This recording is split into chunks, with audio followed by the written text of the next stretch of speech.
Star Scout's Journal, entry 273.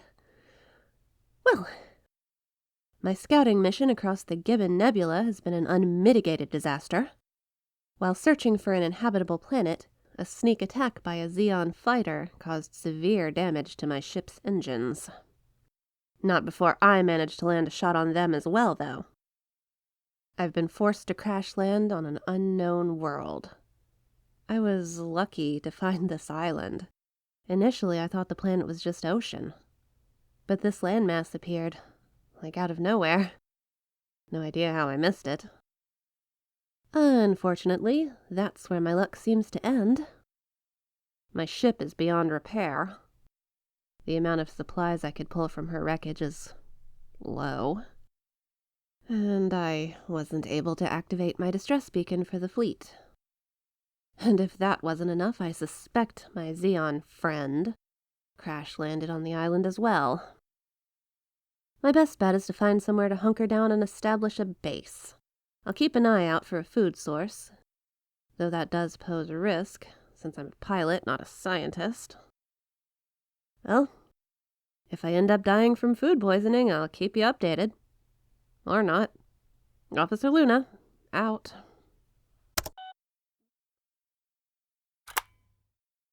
Star Scout's Journal, entry 274. It's been 5 hours since I crashed. Earth hours, of course. The orbit here is different, naturally, though that doesn't seem to have affected the plant life much. The fauna and foliage greatly resemble the kinds we use in the fleet, so I guess I can start eating grass if I get desperate. Somehow I've managed to stumble into the middle of a forest. Dang things seem to spring up out of nowhere. Again, not quite sure how I missed this place when I landed. It's gorgeous, being completely frank. Paradise. Yay. Heck, this planet might even be a good home for the fleet. I'll be sure to notify them when I get back to them. However, despite these positives, there is a negative. I can't help but feel I'm being watched. Maybe I'm just paranoid. Maybe this planet has some predators I haven't encountered yet. Or maybe my Xeon friend is a lot closer than I anticipated. No food poisoning yet, though, so that's a plus. Oh, there's a ridge about a mile ahead. Little stream, too. Perfect. I'm gonna set up camp there and get some rest. If I get murdered in my sleep, I'll let you know, I guess. Luna out.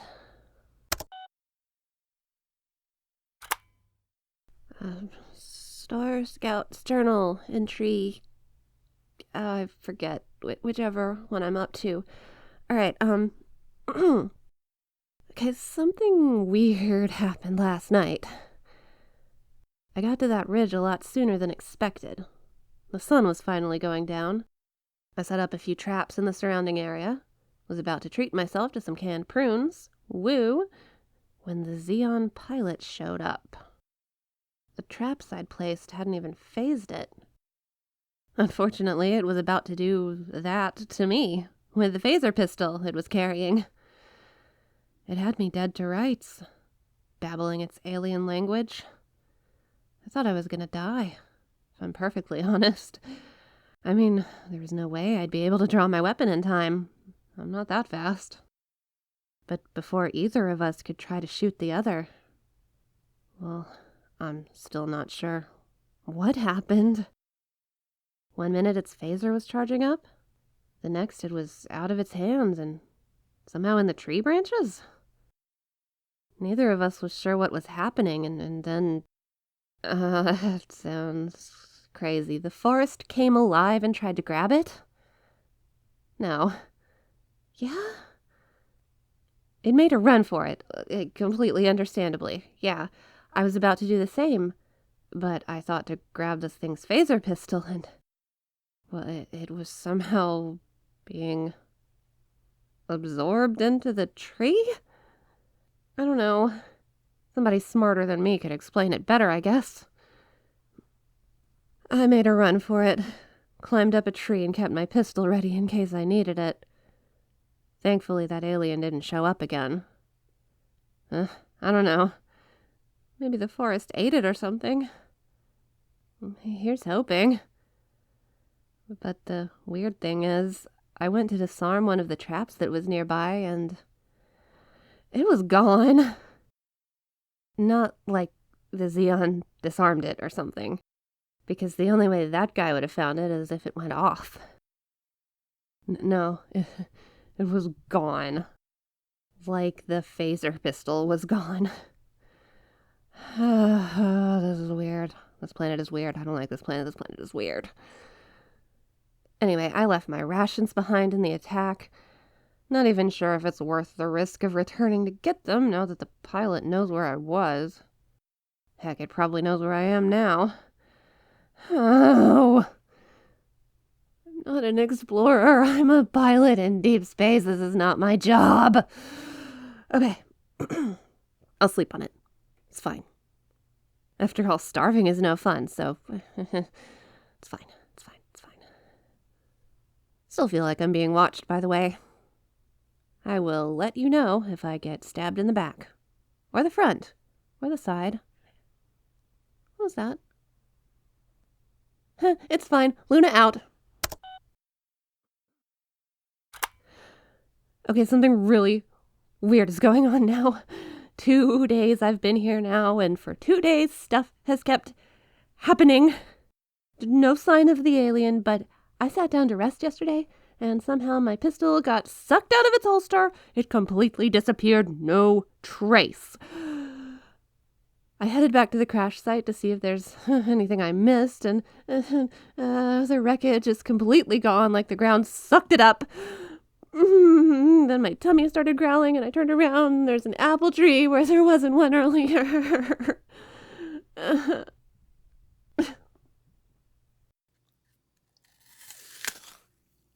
least they look like apples.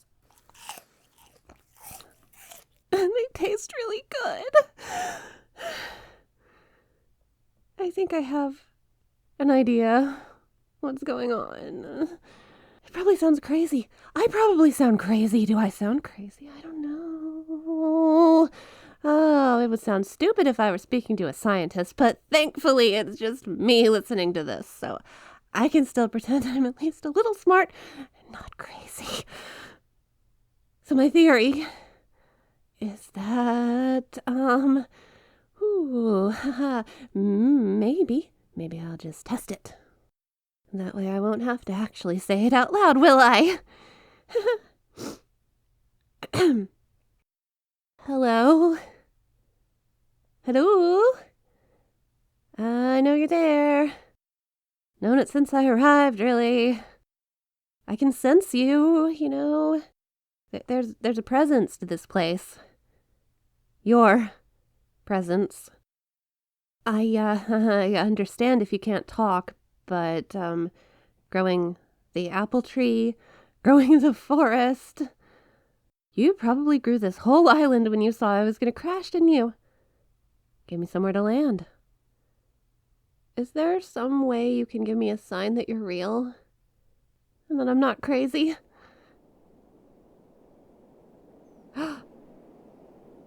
Oh, I knew it. There hasn't been a flicker of wind since I arrived here, but now? Huh. At first, I thought it was maybe some alien that could control the plant life or something. That would be cool. But you're the planet, aren't you? The whole planet. You are a living, sentient planet that's lending a hand to its guests? Wow. Well, it's a pleasure to meet you, living planet. I'm Luna. Guess you don't have a hand to shake, so I hope this tree branch will do. Oh. Gosh, this is amazing. The whole time our fleet's been traveling through space, we've never encountered anything like this before. A sentient world that can think? That can act? incredible. Have you been helping the Xeon pilot as well? Is that why you took away our guns and the traps I set? I'm probably gonna have to ask yes or no questions. Okay. Maybe it could be wind for yes, no wind for Wait, what was that? I felt you just then. I felt your response. Ooh. I am not even gonna pretend to understand what you just did, but that's incredible. I can't believe it. I'm talking to the planet and the planet's talking back. Maybe I am crazy. I should have known this would happen. Number of times I banged my head in the cockpit. Look, has the Xeon spoken to you yet? Like I am? Oh, so I worked it out first, huh? Neat. No, they are not my friend. We're enemies, really. I mean, I don't know them personally.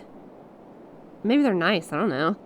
But their species, we used to just call them the invaders before we learned what they were actually called. It's not like they introduced themselves. They're very, very dangerous. They destroy worlds. Yeah, like you. I understand you probably have a different perspective on things. Your point of view is way bigger than anything I could ever imagine. And you probably don't want us to hurt each other. You really seem to be against that. But I promise it is in your best interest to help me get rid of the Xeon. Okay? Alright? Yeah? Do you know where they are? Well, what am I saying? Of course you'd know. We're on you, like warts on your back or something. Look, I get that you don't want to tell me. I get it. I do. It's just, if they find you, they're gonna tear you apart for your resources. It's what they do. It's what they did to us. Yeah. Yes, we've ruined worlds too. Pollution, war, extinction. We made a lot of mistakes as a species. Caused a lot of natural destruction. But we're trying to be better. We were trying to fix our planet before the Xeon destroyed it. I know you probably think we're just as bad as each other. But we're not. I promise. Our home, Earth. They've destroyed so many worlds, my friend. That fleet you must have heard me mention, that's all that's left of us. We've been searching for a new world that we can call home. Well, that's what I do. My job. I'm a star scout. And I know I shouldn't be asking you this, given everything you've already done for me. And I know you have every reason to turn me down, given everything you just heard. But with the way things are, how desperate humanity is to survive, please, would you become our new home?